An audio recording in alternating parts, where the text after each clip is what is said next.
सबसे पहले मैं धन्यवाद करता हूँ उस भगवान का जिसने मुझे इस शरीर में डाला।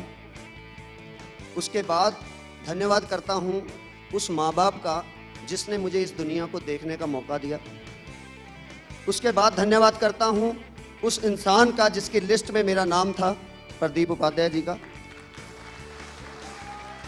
उसके बाद धन्यवाद करता हूँ, ऐसे अगर भगवान का नाम दिया जाता है, दो ऐसे इंसानों को, पवन मलिक जी और हरीश अरोड़ा जी, जिनके आशीर्वाद से एक कंकर भी बड़ा होगा। मैं उससे भी नाचीज हूँ, उससे भी छोटी सी चीज़ हूँ जिसको इस स्टेज पर पहुँचा दिया। बहुत गरीबी देखी है दोस्तों। मेरे फादर साहब एयरफोर्स में थे, केंद्रीय विद्यालय स्कूल्स में पढ़ा। हर टाइम पे कई बार हरीश अरोड़ा सर बताते हैं कि पुरानी शर्टें और पुरानी पैंटें मिली, पुरानी किताबें मिली।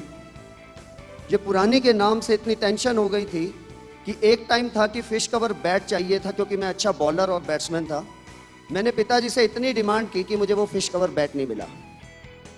मुझे नफरत हो गई थी और मुझे ऐसा लगता था, और मेरे पिताजी भी कहते थे कि जिनके पास पैसे होते हैं वो 2 नंबर से कमाते हैं। और ये चीज़ मैं मान चुका था, क्योंकि मेरे भगवान मेरे माँ बाप होते हैं और भगवान कभी झूठ नहीं बोलता। मुझे लगता था कि ऐसा ही होता है, पैसा सिर्फ 2 नंबर वालों के पास होता है, 1 नंबर वालों के पास पैसा होता ही नहीं, वो सिर्फ मांगते रहते हैं। उसके बाद मेरे को माता पिता कहते थे कि बेटा पढ़ ले। मैंने पोस्ट ग्रेजुएशन किया इंग्लिश में। उसके बाद मेरे को पिताजी कहते अब नौकरी ढूंढ। नौकरी मिली 600 रुपया। मैं एक बार देखने लगा अपने माँ बाप को कि आपने मुझे 22 साल पढ़ाया इस 600 रुपये के लिए। और ये बात पक्की हो गई कि इसके बाद मेरे को पक्का यकीन हो गया कि वाकई पैसे 2 नंबर वालों के पास होते, 1 नंबर के पास होता ही नहीं। दिल ने कहा कि फिर और कुछ कर। मैं एक स्कूल से दूसरे स्कूल गया पढ़ाने, वहाँ 5400 हुआ। साइकिल ही था मेरे पास, और जिसने भी साइकिल चलाया होगा उसको याद है कि सर चेन में यहाँ से फंस जाता है, पता है जी, और काला हो जाता है, और ये वाली सिलाई उधरती रहती है। सही है भाई साहब, वो साइकिल और मेरी जिंदगी झंड हो चुकी थी। मान चुका था भाई साहब, इस धरती से मैं भगवान को ऊपर को मुंह करके बोलता था, या तो कोई चीज दे दे या उठा ले, नेक्स्ट चांस देख लेंगे, इस वाली में तो कुछ नहीं बनना। सुना है कि अगर शिद्दत से चाहो तो कायनात भी आपके लिए काम करने लग जाती है। मेरे को अपने बेटे को बॉक्सिंग सिखाने जाना था। एक बंदा कहता भाई साहब नेटवर्किंग तब कर तब बॉक्सिंग सिखाऊंगा। मैंने कहा भाई साहब इसको पैसे देने पड़ेंगे, नहीं तो मेरे बेटे को बॉक्सिंग नहीं सिखाएगा। मैंने उसको पैसे दिए, अपलाइन आई, उसने प्लान दिया। जब वो प्लान देता था तो भाई साहब मैं, वो सांप सीढ़ी वाली गेम होती थी ना, सांप मोबाइल में ऐसे घूमता था, खाता था कुछ, तो मैं वो खेलता होता था। और आधे घंटे के बाद वो बोलता था कि भाई साहब ये बंदा ज्वाइन हो गया।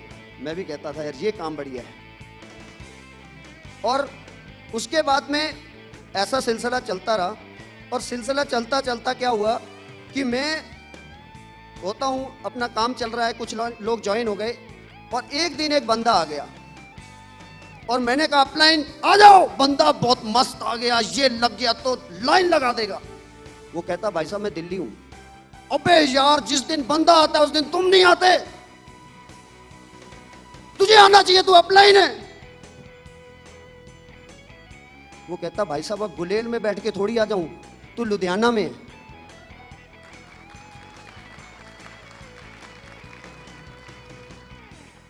तो कहते तू भी कुछ कर।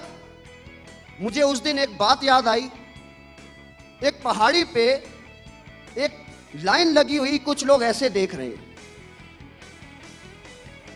मैंने जैसे ही गाड़ी कोई खड़ा है ऐसे ही फिर देखने लग जाए, तो मतलब मेरे को भी टेंशन आई, भी बंदा देख क्या रहा है, ऐसा कुछ तो नहीं हीरे वीरे बट रहे होंगे, क्या मालूम। तो मैंने पूछा लास्ट वाले से भाई साहब क्या बट रहा है वहां पे। वो कहता पता नहीं, सामने वाला दिख रहा है ऐसे। मैंने दूसरे से पूछा, तीसरे से पूछा, चौथे से पूछा, जब तक मैं थर्ड लास्ट पे आया मैंने उसको यही आंसर मिल रहा था, पता नहीं भाई साहब सामने वाला दिख रहा है। मैं लास्ट वाले से पूछा भाई साहब आप कैसे देख रहे हो। वो कहता मेरी तो गर्दन ही टेढ़ी है।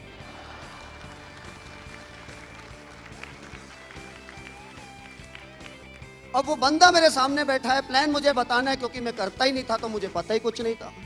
तो मैंने सामने बिठाया और वो बोला भाई साहब कुछ नहीं करना है, एक सज्जे लाना है, एक खब्बे लाना है, तू भी करोड़पति मैं भी करोड़पति। तो अपलाइन जानबूझ के छोड़ने लग गया मुझे कि ये भाई साहब इसका कुछ नहीं हो सकता। और मैंने अपने बच्चे को चलते हुए देखा, मैंने देखा कि मतलब एक बच्चा चल रहा है, अमीर का बच्चा है, चलने लगा, बच्चे के पीछे माँ ऐसे चल रही है, पिता ऐसे चल रहा है, उसको उठा रहे, वो धीरे धीरे से ऐसे करके फिर गिर जाता है। ऐसा ही होता है।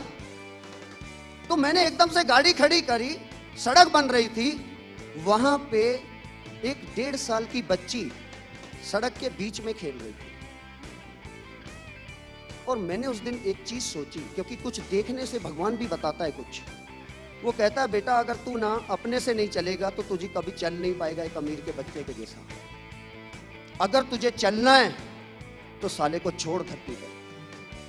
तो मैंने उस दिन अपने अपलाइन को सैल्यूट किया, पहले गालियां निकालता था, फिर मैंने उसे सैल्यूट किया कि तू है वो इंसान जो मुझे धरती पे छोड़ रहा है कि बेटा चलना सीख, तभी कामयाब होगा। अगर अपने पैरों पे चलेगा तो इतिहास लिखेगा। इस दुनिया में कभी भी चौरास्ते पे भीड़ की फोटो नहीं लगी है भाई साहब, एक बंदे की लगी है जिसने इंडिविजुअल एफर्ट किया है, अपने दम पर चला है इंसान, उसी को पैसा आया, उसी का नाम हुआ है। उस दिन के बाद मैंने इस धरती पे चलना सीखा। मैंने पहले दिन एक और बंदे को प्लान किया, मैंने कहा चल, उसने मेरी पेस्ट के ऊपर तेजाब फेंका, कहता फूल गई तेरी पेस्ट।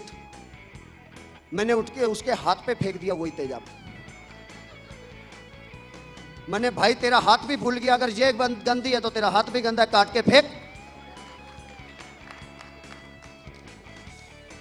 तो वो बंदा बोला भाई साहब फॉर्म कौन सा होता है जो आप साइन करवाओगे।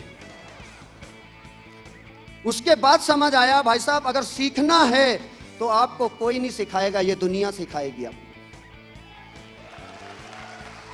इस दुनिया में वही इंसान अपने आप पे दम पर खड़ा हुआ जिसने या तो बेइज्जती करवाई और या कोई जख्म खा रखा था मेरे जैसा। मैंने जिंदगी में भाई साहब कभी भी जिंदगी में 30, 40, 50 हजार, 70 हजार से ऊपर रुपए नहीं कमाए थे। मैंने इंडिविजुअल एफर्ट किया, मेरे पास एक मोटरसाइकिल आया, बाई गॉड इतनी खुशी हुई, वेलोसिटी, इतनी खुशी हुई कि यार मेरे पास नया मोटरसाइकिल। कार वालों को अभी भी दूसरी नजर से देखता था, सब 2 नंबर वाले। पर जब मैंने सेकंड हैंड पहली गाड़ी ली भाई, और उसके ऊपर 2 घंटे हाथ फैलाकर रोता रहा कि पहली गाड़ी आई है। उसके बाद मैंने कहा यहां नहीं रुकना दलजीत, अब तुझे मौका मिल गया, अब तुझे पता लग गया कि यहां कुछ खान है, खोद सकता है, खोद। तू अपने आप पर तैयार हुआ इंडिविजुअल एफर्ट पे, अब उन लोगों को तैयार कर, उनकी जिंदगियां बनवा। जब मैंने उनकी जिंदगियां बनवानी शुरू की, उनको बताया तुम भी कर सकते हो। मेरी दूसरी नई गाड़ी आई, स्विफ्ट डिजायर। हौसला और बढ़ गया और बढ़ गया। मैंने कहा यार अब नहीं रुकना है, अब इनको सिखाना है कि तुम क्या कर सकते हो। तो मैंने उनको सिखाना शुरू किया। मैंने भी धरती पे कहा छोड़, इनको छोड़ा और उन्होंने दुनिया को दिखाया। और अब मेरे पास गाड़ी आई है XUV 500 टॉप मॉडल। पहला चेक था 1,66,000। फिर आया, मजा आ गया। मैंने कहा जिस दिन 2 लाख पे आऊंगा, हे भगवान, पंजाबी में कहते हैं ना देसी दीवा जलाऊं उधर, ठीक है जी। फिर आया 2,17,000, फिर आया 2,43,000, फिर आया 2,56,000। और गारंटी देता हूं दिसंबर तक 5 लाख नहीं छोड़ूंगा, क्योंकि अब पता लग गया है कि इन लोगों को सिखाना है, जब तक सिखाना है, जब तक ये लोग अपने उस आत्मा को बाहर निकाल के ना निकाले कि बनना है कुछ। और अपने घर में भाई साहब एक एक बंदा उस दिन तक अपना मत रोकना जिस दिन आपका सपना मर्सिडीज, BMW और ऑडी तुम्हारे घर के सामने नहीं खड़ी हो जाती। अगर तुमको बनना है तो दुनिया की कोई ताकत नहीं रोक सकती, सिर्फ रोक सकते हो तो तुम। क्योंकि एक फिल्म देखी है, ऊपर अंबर नीचे धरती, बीच में तेरा, तो बन जा सुल्तान। सही है जी, तो बन जा। तो मैं एक नारा जरूर मारूंगा, हो वी आर।